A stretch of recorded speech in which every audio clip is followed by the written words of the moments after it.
All right, gang, just fired off this trade. This is something we talked about in the live room. Took an aggressive short on the lower low, lower close. Hopefully I have time to kind of edit this and show you the live room footage from earlier.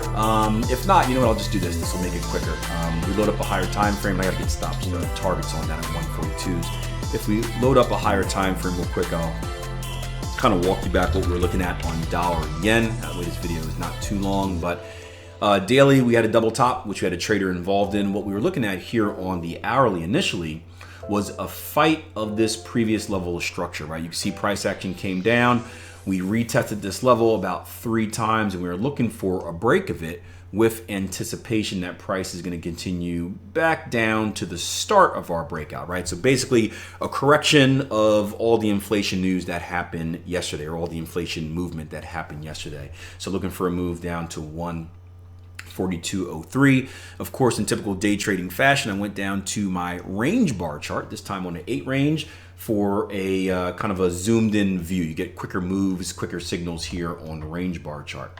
So gonna put targets here, 142.02s, right? I did take an aggressive stop loss here, so it's a wider stop, just to give myself some breathing room, right? Typically, I'm a pullback trader, so I wanna give the market room to pull back, right? I don't expect it necessarily to break out right away. It could. If it's a legit breakout, we should break out and not look back. But if this thing does pull back, I want to give it some breathing room just so I'm not out of the trade for any reason that doesn't technically invalidate the trade. So we're going to keep this on. I'm going to go get some breakfast. We got the coffee break later. And hopefully I'll keep you guys updated. And hopefully it's a win. We'll see.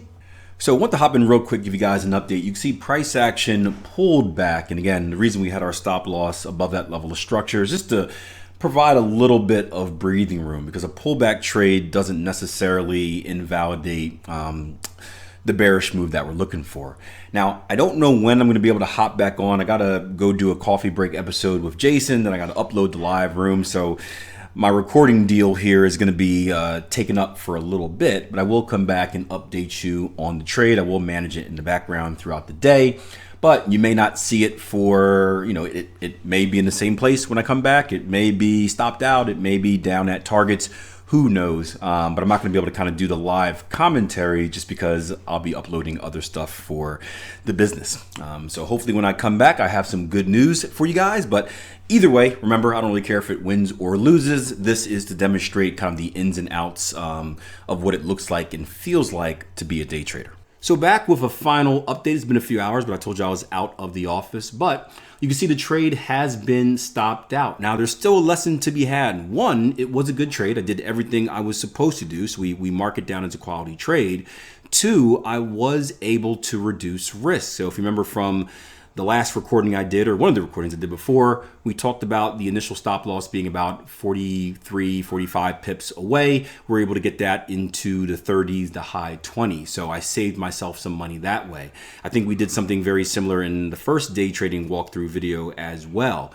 And the key is this, right? You're not always going to have winners. We know about win percentages. If you followed any of my stuff, you kind of know what's realistic and what's not realistic. The key is this, however, right?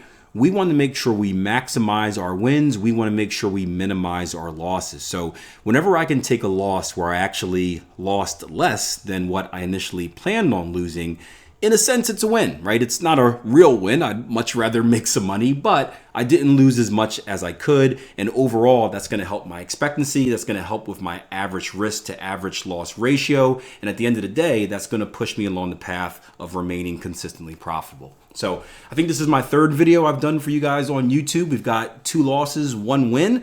Maybe the next one will be a win again. But as always, I appreciate you joining. Hope you learned something. As always, hit that like button. Leave me a comment if you have any questions. And make sure you subscribe to the channel. We're loading up videos each and every day here on the YouTube channel. So lots of quality content for you to watch. All right, until next time, plan your trade, trade your plan. Take care.